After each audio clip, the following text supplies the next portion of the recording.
I'm Nima Rajan. The federal election campaign will move to the debate stage tonight, with the first of the two official debates happening in the national capital region. With less than 2 weeks to go before Election Day on September 20th, millions of voters are expected to tune in for tonight's 2-hour French debate and tomorrow night's English debate. Both events will be held at the Museum of Canadian History in Gatineau, Quebec, just across the river from Parliament Hill. The leaders of the Liberals, Conservatives, NDP, Bloc Québécois, and the Greens will participate. The Green Party is pledging to get Canada to net negative emissions by 2050. That goes further than other parties who have promised to get Canada to net zero by then. The environmental pledges in the party's platform released yesterday includes cancelling all new pipelines and oil exploration. This and banning the sale of all internal combustion engine passenger vehicles. And also in the Green platform is the establishment of a guaranteed livable income and abolishment of post-secondary tuition. Shouts of protest are one thing, stone throwing is another. But Liberal leader Justin Trudeau was subjected to both on the campaign trail while he was in London, Ontario on Monday.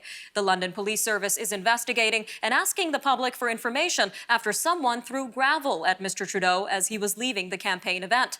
The stones not only struck Mr. Trudeau, but also some members of his RCMP protective detail and reporters covering the campaign. Well, meanwhile, the founder of the Civil Dialogue Initiative says recent incidents of harassment and political rallies at hospitals are disturbing and dangerous. Christopher Holcroft says Canadians don't decide things based on who yells the loudest, and certainly not by throwing rocks. He is calling for rallies on September 18th across Canada to show commitments to science and civic responsibility. The Civil Dialogue Initiative aims to protect and strengthen Canadian democracy. The Bank of Canada is keeping its key interest target on hold at 0.25%. The central bank is also maintaining its quantitative easing program at a target pace of $2 billion per week.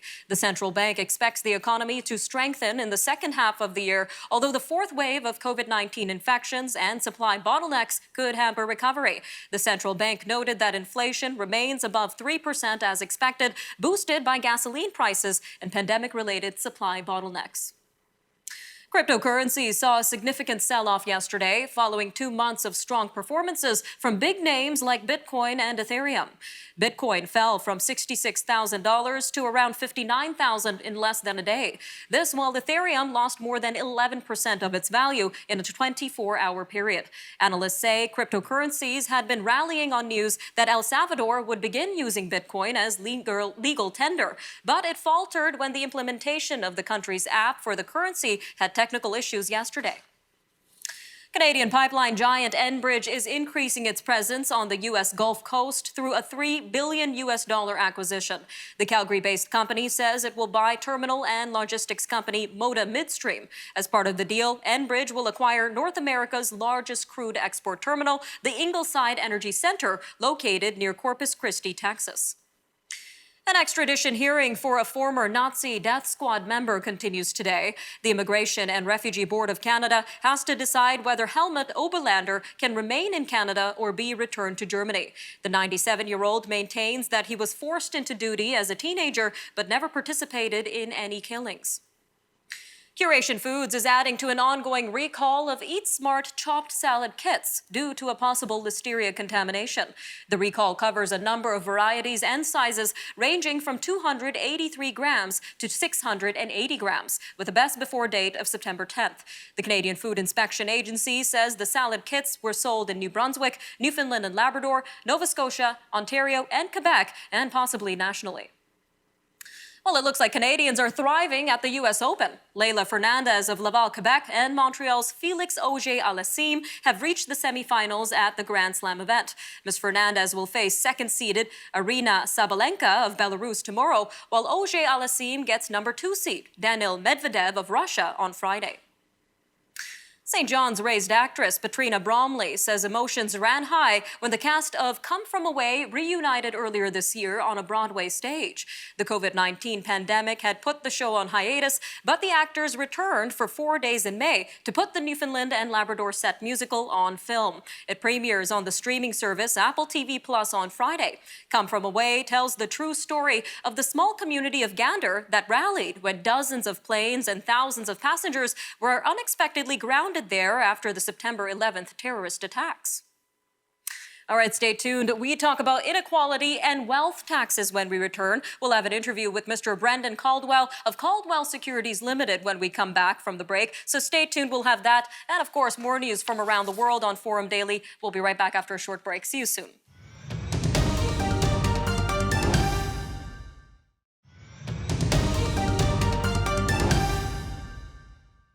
The COVID-19 pandemic has highlighted several issues within public finances and personal incomes in terms of equality.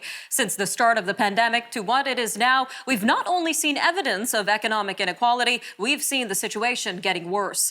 However, public services and benefits were able to soften some of the financial impact of the crisis. But as hundreds of thousands of businesses and jobs were lost during this time, top executives of some of Canada's largest companies had an increase in pay by an average of 17%, according to research from the Canadian Centre for Policy Alternatives. This is why the idea of a wealth tax has been called an important step toward addressing these issues. But is a wealth tax a real solution to economic inequality in Canada? Well, joining us now to help us with this is Brendan Caldwell, Director of Caldwell Securities Limited. Brendan, welcome back to Forum Daily. Always good to be here, Nima. This sounds like a good one. Fire away. Yes, definitely. So let's start with this, Brendan. What exactly is a wealth tax? That's a good question. And the short answer is nobody actually knows, because a wealth tax is, in theory, a tax on a individual's wealth, how much in the way of assets they have. But what they're measuring, whether you're talking about a tax on a person's home, or their RSPs, or their pensions, or their private business, or their public shares, it's kind of up in the air. But the short answer is it's a tax on the assets that a person has or has accumulated in the course of their life. Now, we know some officials are calling a wealth tax a solution to economic inequality in Canada. So how effective would a wealth tax be for Canadians? Well, I don't think it will be effective in the way that people will hope. Partly because even the most aggressively taxed nations on earth, in Europe, most of those that had a wealth tax come in have abandoned them. And the United States, while it doesn't have a wealth tax, has its version of it, which is an estate tax, which taxes in a fairly major way people's estates on death. And just seeing those countries where you've tried really hard to force equalization, you've found that the gap only gets wider as the people who have the assets try harder and harder to hang on to them.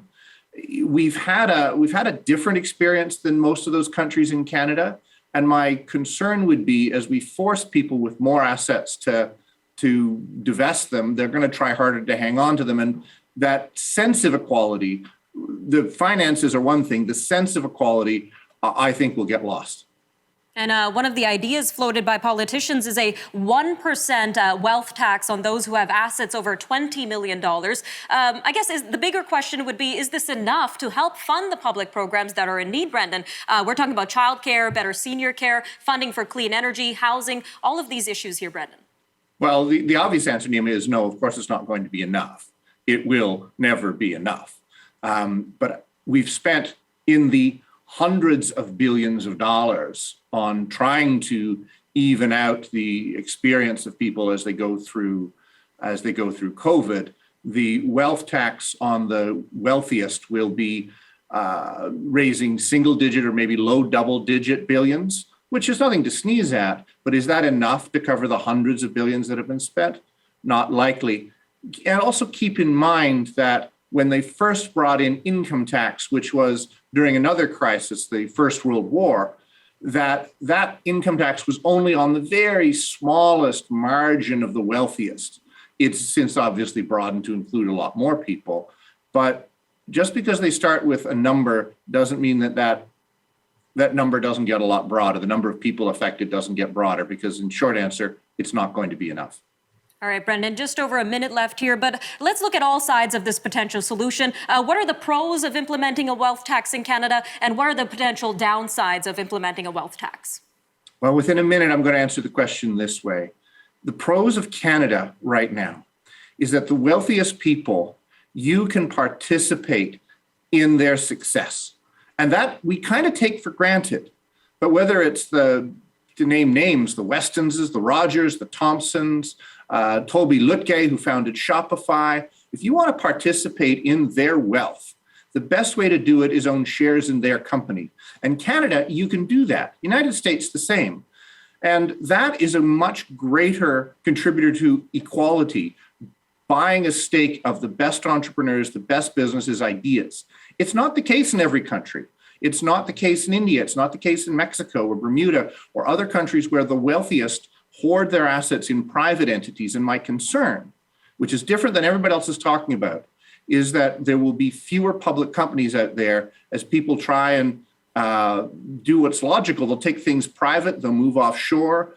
Some Canadians, wealthy Canadians, have already done, like the Irving family was famous for becoming non-residents.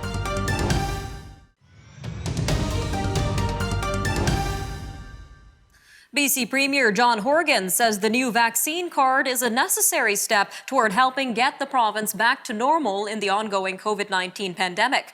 Mr. Horgan says the proof of vaccination card, which residents can now get online, will be required starting next Monday. The cards will allow people to attend social and recreational events while also helping businesses navigate health and safety concerns. BC's massive and destructive White Rock Lake wildfire has now been contained. The BC Wildfire Service says the blaze first flared northeast of Merritt on July 13th, and it grew to cover 833 square kilometers between Kamloops and Vernon. That means all evacuation orders and alerts issued by the Thompson-Nicola Regional District in response to the blaze have now been rescinded. However, there is still one evacuation order in effect in the region for residents in the village of Lytton, which was destroyed by a separate wildfire on June 30th. Yukon has launched an online COVID-19 vaccine credential site that aims to help residents when they are asked for proof of vaccination in other jurisdictions. Premier Sandy Silver says residents have the option to access a digital version or print a paper copy of their proof of vaccination. He says the vaccination card that Yukoners got when they were immunized is currently acceptable as proof, but it may not likely be seen as valid in the future in cases such as international travel. Alberta Health Services says at least 5,268 people got COVID-19 vaccines over the weekend. This does not include those who may have done so at pharmacies. That is a 13% bump compared with the previous weekend. On Friday, Premier Jason Kenney announced $100 will now be given to anyone who gets their first or second COVID-19 vaccine from now until mid-October. He's been an Alberta MLA and a Liberal Member of Parliament, and now Kent Hare is running for the mayor's office in Calgary. Mr. Hare is the 28th candidate vying to replace longtime Mayor Naheed Nenshi. Mr. Hare left Justin Trudeau's cabinet in 2018 over 2 sexual harassment allegations, with investigators deeming any sexual contact as incidental. He says if elected mayor October 28th, he will work to maintain a positive relationship with both Alberta's United Conservative Party government and with the federal government in Ottawa. A city committee in Saskatoon has voted against reducing speed limits in the city. Edmonton reduced its default speed limit in residential and downtown areas from 50 to 40 kilometers per hour last month, with the intent of making the streets safer. But a similar idea was rejected by a vote of 4-2 during a Saskatoon Planning Committee and Transportation meeting yesterday. Meanwhile, an idea for using portable radar equipment operated by volunteers to enforce speed limits in residential areas got unanimous support. Manitoba is trying a new tactic to convince more people to get COVID-19 vaccines. The province has started breaking down its daily tally of COVID-19 cases to show how many are unvaccinated. Yesterday, fully vaccinated people made up 29% of active cases. 9% of active cases were in hospital, and 0% of COVID-19 patients were in intensive care units.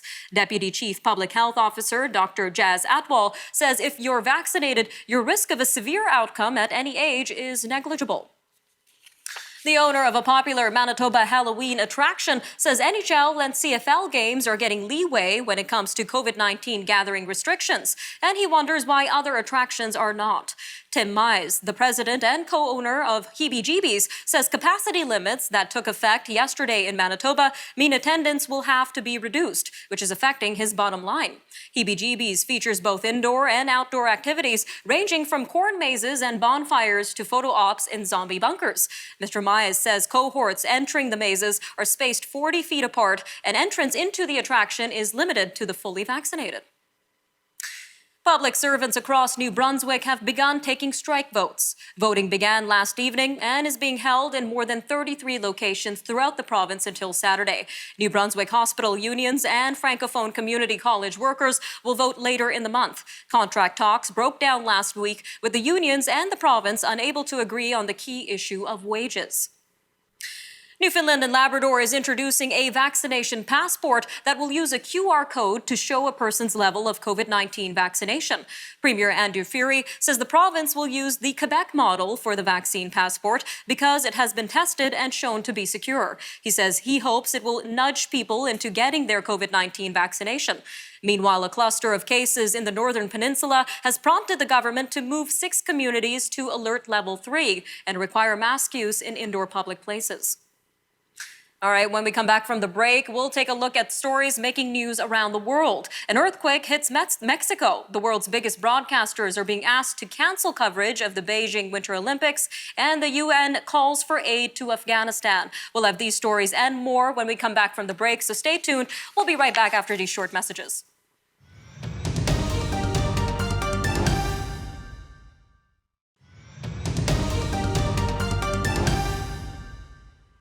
The company overseeing the response to a large oil spill spurred by Hurricane Ida says a containment dome has been placed over a broken undersea pipeline. Houston-based Telus Energy said Tuesday the action has stemmed the flow of oil into the Gulf of Mexico. The company said installing the dome allowed workers to recover oil coming from a sheared-off 25-centimeter wide pipe and transfer it to surface vessels. Divers think a pipe south of Port Fourchon, Louisiana, is the source of a miles-long oil slick that has been spreading for more than a week.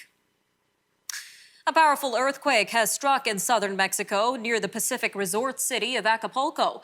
The U.S. Geological Survey says Tuesday night's magnitude 7 quake caused buildings to rock and sway hundreds of kilometers away in Mexico City.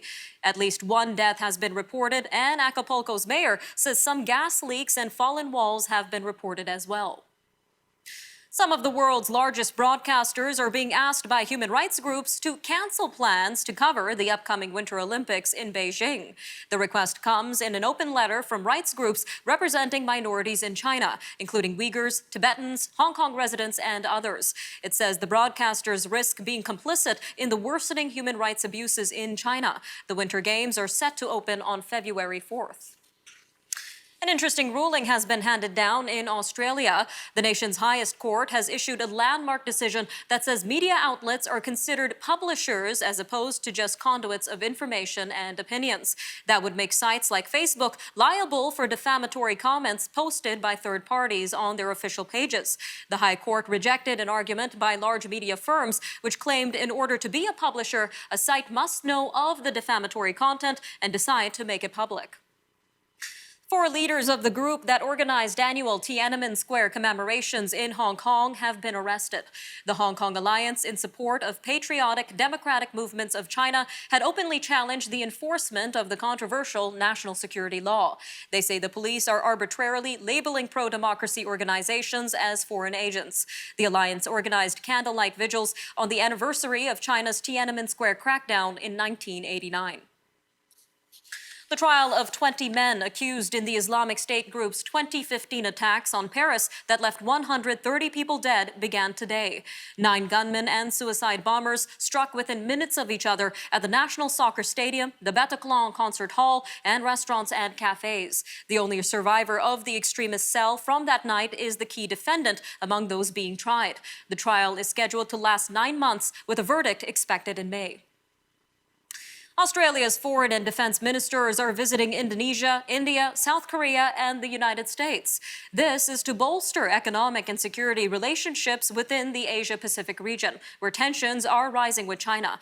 Foreign Minister Marise Payne and Defense Minister Peter Dutton left Australia on Wednesday. The trip will prepare for Prime Minister Scott Morrison's visit to Washington, D.C. later this month. He will meet with U.S., Indian, and Japanese leaders in the Quadrilateral Security Dialogue. The UN atomic watchdog says Iran has continued to increase its stockpile of highly enriched uranium. The International Atomic Energy Agency says that uranium could be used to make nuclear weapons. This is in contravention of a 2015 accord with world powers. The agency also says its verification and monitoring activities have been seriously undermined by Iran's refusal to let inspectors access monitoring equipment. The head of a top association of pharmaceutical makers says they are now churning out coronavirus vaccine doses at a rate of about 1.5 billion a month. The group says wealthy governments that have been sitting on stockpiles of doses no longer need to do so. The International Federation of Pharmaceutical Manufacturers and Associations says rising production can help offset gaping inequalities in access to COVID-19 doses that have put developing countries far behind in vaccination rates. The UN is calling for help in raising $606 million to support nearly 11 million people in Afghanistan facing a humanitarian crisis. The situation has been worsened by drought, displacement, chronic poverty, and the sharp increase in hostilities as the Taliban swept to power. The United Nations appeal is also meant to provide essential health services to 3.4 million Afghans. This is including treatment for acute malnutrition, water and sanitation issues, and the protection of children and survivors of gender violence. NASA is confirming the newest Mars rover completed its first sample grab of Martian rock last week. The Perseverance rover team reviewed photos of the core sample to confirm the grab was successful. The unexpectedly soft rock crumbled during the rover's first sampling attempt in early August. Perseverance is seeking rocks that could contain evidence of past Martian life. All right, that'll do it for your look at national and international news for today. I'm Nima Rajan, and this was Forum Daily.